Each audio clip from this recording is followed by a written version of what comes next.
Ya wah, kalau nasihat ulama, Quran sudah tidak didengar, maka alam yang milik Allah ini akan bicara. Wahai penduduk Indonesia yang diberi iman oleh Allah, sekarang alam sudah menasihati kita 7 sebab mengapa musibah datang bertubi-tubi. Yang pertama, karena banyaknya maksiat. Surah Yasin ayat 19 yang kita baca setiap hari. Kemalangan terjadi, musibah terjadi, malapetaka terjadi karena dosa keterlaluan kalian kepada Allah. Yang kedua, karena banyaknya orang berbuat zalim. Dengarkan surah Qasas ayat 59. Kami tidak akan menghancurkan satu daerah kecuali para penduduknya banyak berbuat zalim.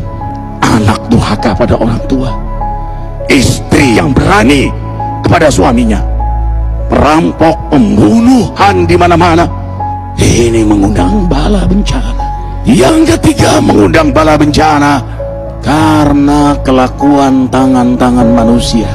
Rum 41. Telah tampak kerusakan di daratan dan lautan karena tangan-tangan jahil manusia, agar mereka merasakan akibat perbuatan mereka.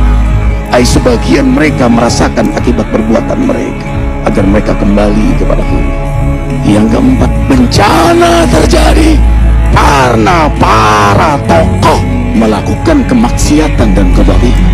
Dengarkan dengan iman, wahai penduduk Indonesia yang mulia, bila kami ingin menghancurkan suatu negeri, kami perintahkan para tokohnya untuk taat kepada Allah, tapi mereka maksiat, tapi mereka berbuat zalim, tapi mereka khianat kepadaku dan kepada makhlukku.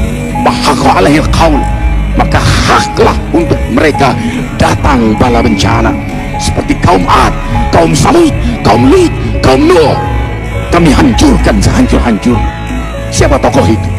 Para pemimpin kita yang sumpah Al-Quran di kepalanya, demi Allah tidak korupsi.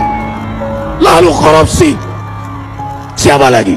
Hartawan, orang-orang kaya yang dengan harta berpoya-poya, sombong, maksiat dengan kekayaannya di tengah orang yang banyak menderita. Siapa lagi?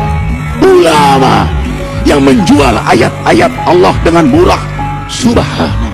Yang kelima, mengapa bala bencana terjadi? Karena orang-orang soleh, orang-orang baik diam melihat kemaksiatan dan kemungkaran.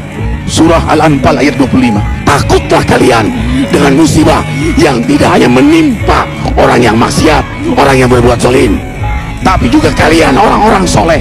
Maka masa bodoh dengan kemaksiatan bukanlah sikap seorang mukmin.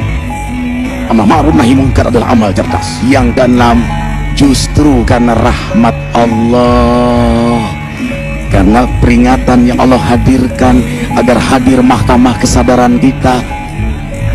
Ikhwah, dengarkan dengan iman surah Al-Baqarah ayat 155, 156, 157.